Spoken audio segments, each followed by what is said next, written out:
Hello friends, stock market outlook for next week की इस video में आपका स्वागत है। देखिएगा, जिस तरीके से पिछले हफ्ते के दौरान ग्लोबल मार्केट में सेल ऑफ देखने के लिए मिला, उसका असर क्या इस हफ्ते भी रह सकता है? तो मेरा जवाब है काफ़ी अच्छी संभावना है कि इस हफ्ते भी उस सेल ऑफ का असर देखने के लिए मिल सकता है।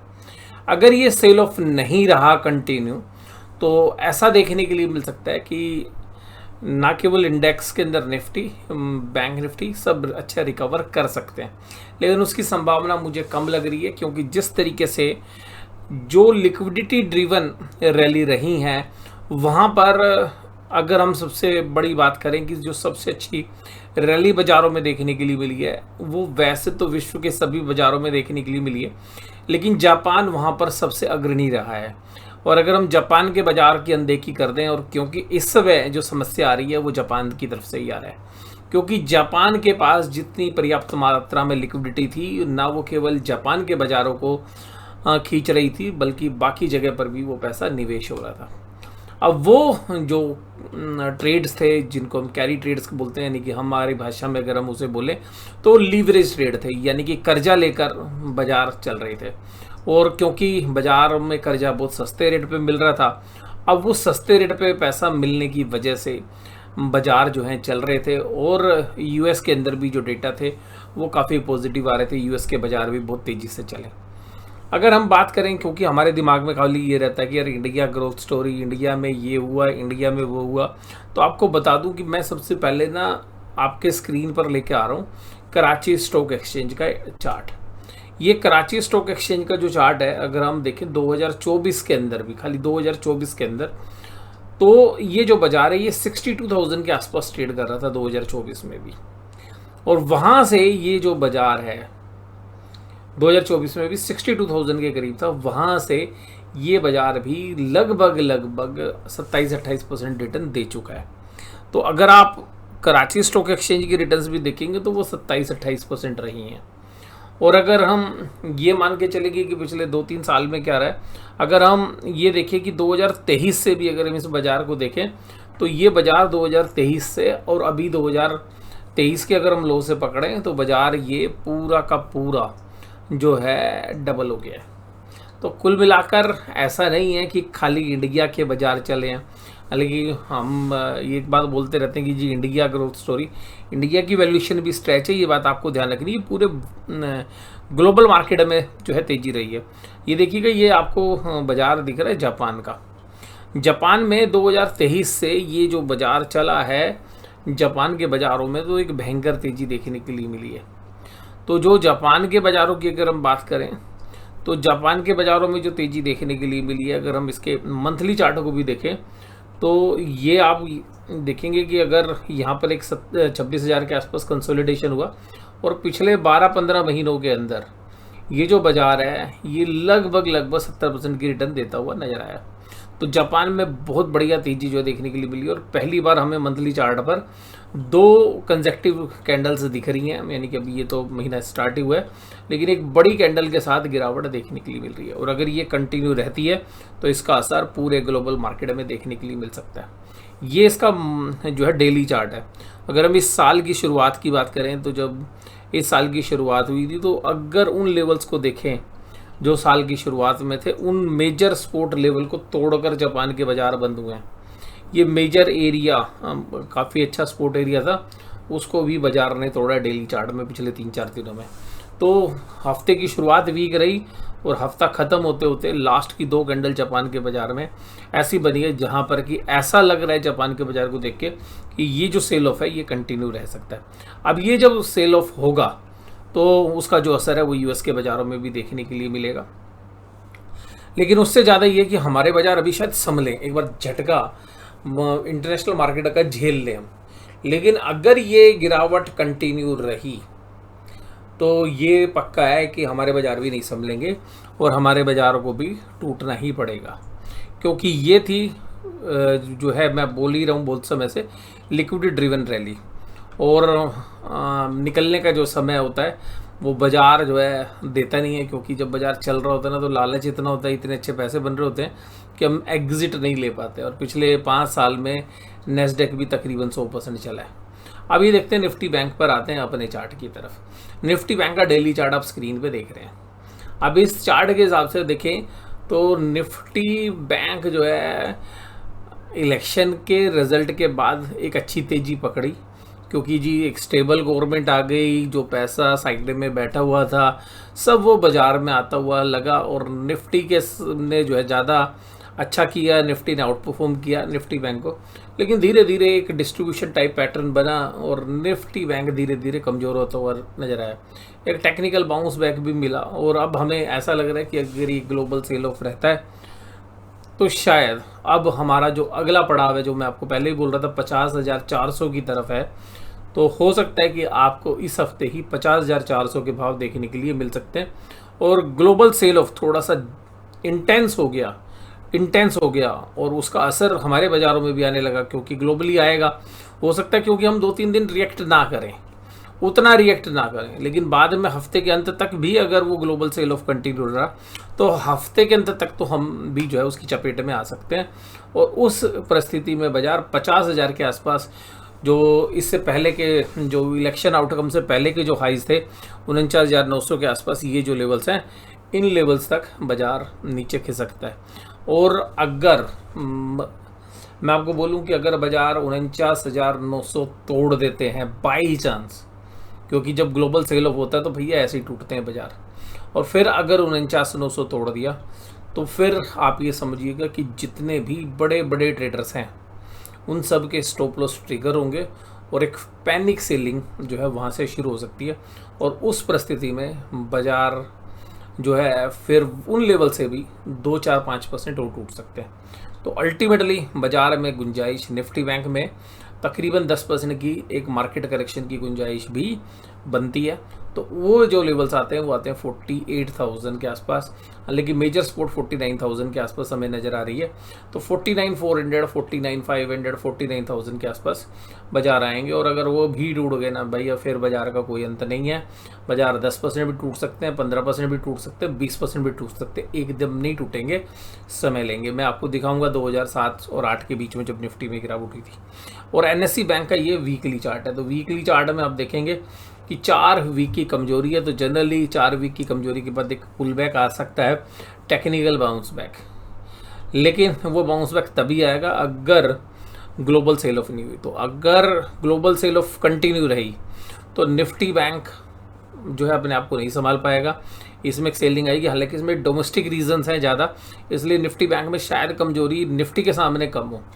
और एक निफ्टी के अंदर एक सेल ऑफ हो चुका है ऑलरेडी, तो एक टेक्निकल बाउंस बैक हम एंटिसिपेट करेंगे तब, यदि ग्लोबल सेल ऑफ नहीं होता है तो फिर निफ्टी बैंक में निचले लेवल से अगर बाजार जाता भी है 50,800, 50,700, तो वहाँ से एक अच्छा बाउंस भी हमें देखने के लिए मिल सकता है।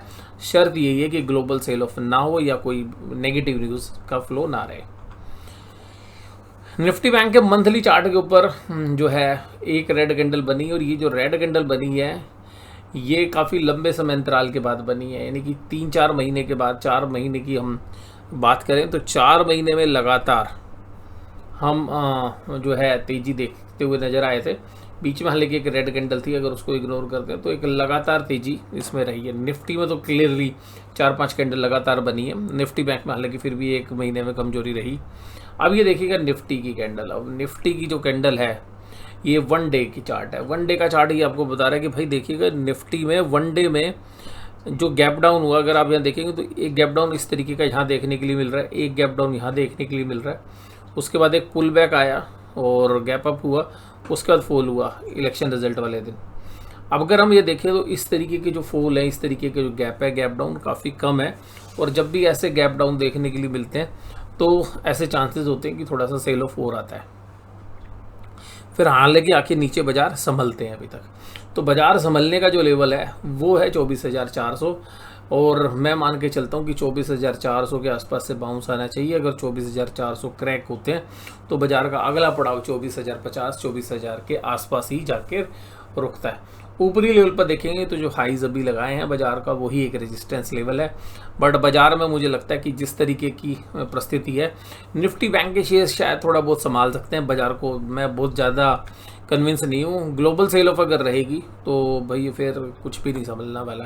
तो फिर हम निफ्टी में 24,400 भी टूटता देखेंगे, हो सकता है 24,000 भी इसी हफ्ते आ जाए। ऊपरी लेवल पर एक सेलिंग प्रेशर बनेगा, क्योंकि अगर लिक्विडिटी ड्रिवन रैली है तो अभी आप कहोगे सर हम तो फिर रिटेलर खरीदने आ जाएंगे। मेरा मानना ये है कि अगर ग्लोबल सेल ऑफ हुआ तो जो रिटेलर्स हैं वो शुरू में तो खरीदते हुए नजर आएंगे, हो सकता है इस हफ्ता संभाल भी ले, लेकिन अल्टीमेटली बाजार अगर महीने 2 महीने नहीं चला तो एक पैनिक आ जाएगा। और बाजार की अगर ये गिरावट हुई तो यहाँ पर रिटेलर्स की भी एक पैनिक सेल आपको 10 से 15 दिन बाद देखने के लिए मिल सकती है। और बड़े प्लेयर्स ने क्या है कि जो माल है वो उठाना है सस्ते भाव पे, तो वो अल्टीमेटली बड़ा माल उठा के बैठे हुए ऑलरेडी, तो प्रॉफिट बुक करेंगे। और अल्टीमेटली जो एफएनओ के मार्केट्स हैं जहाँ पर बहुत बड़ी लीवरेज पोजीशंस जो प्लेयर्स हैं, ट्रेडर्स हैं, उनकी बनी हुई है, क्योंकि पूरा बाजार जो है बेइंतहा तेज़ी की ही बात कर रहा है। और ज़्यादातर लोगों की जो पोजीशंस हैं वो कैश में नहीं है, ज़्यादातर लोग इक्विटी में बैठे हुए हैं। तो अगर बाजार में सेल ऑफ आता है तो जो बैकएंड के ऊपर जो सपोर्ट कैश की चाहिए वो शायद इतनी मजबूत ना रहे। और अगर बाजार 10-15 दिन लगातार अगर नीचे के लेवल मेंटेन कर पाए तो एक सेल ऑफ जो है आपको रिटेलर्स की तरफ से भी आता हुआ देखने के लिए मिल सकता है। उसके बाद अगर हम बात करें कि अगर वीकली चार्ट के ऊपर निफ्टी की बात करें तो बहुत वीक्स के बाद हम ऐसा देख रहे हैं कि लगातार 3-4 वीक तेज चलता है, फिर एक वीक मंदा आता है। तो ये वीक तो मंदा नहीं बढ़ गया, तो बहुत सारे लोग कहेंगे सर अब तो अगला वीक तो फिर ग्रीन ही बनना है, लेकिन ऐसी कोई श्योरिटी नहीं होती है। अगर जो इंटरनेशनल माहौल ख़राब हुआ है और अगर ये ख़राब कंटिन्यू रहता है तो हम आगे भी चल के हुए दूसरे रिवर्स भी देख सकते हैं। वहाँ पर मुझे लग रहा है फिर ब्रेंट क्रूड के अंदर कहीं तेज़ी अगर शुरू हो गई तो वो फिर पूरे के जो इक्वेशन है वो बिगाड़ देगी, और उस परिस्थिति में जो फंडामेंटल्स है वो और वीक हो सकते हैं। तो क्योंकि जनरली जब पैसा निकलेगा इक्विटी से तो जो मंदड़िए जो प्लेयर्स हैं इंटरनेशनली वो ऐसी सिचुएशन क्रिएट कर देते हैं जिससे कि उनको अपनी मंदी की पोजीशंस बनाना आसान रहे। तो उस केसेस के अंदर क्या होता है कि वो पोजीशंस जो है क्रूड ऑयल की बहुत तेज़ हो जाती है, यानी कि पोजीशंस वहाँ पे तेज़ी की बना लेते हैं, जिससे इन्फ्लेशन के प्रेशर्स जो हैं आने शुरू हो जाते हैं। और अल्टीमेटली बहुत बड़ी जो लड़ाई है वो अब करेंसी वॉर की तरफ जा रही है। और ये जो करेंसी वॉर है ये शायद बाज़ार के लिए एक नया चैलेंज हो सकती है।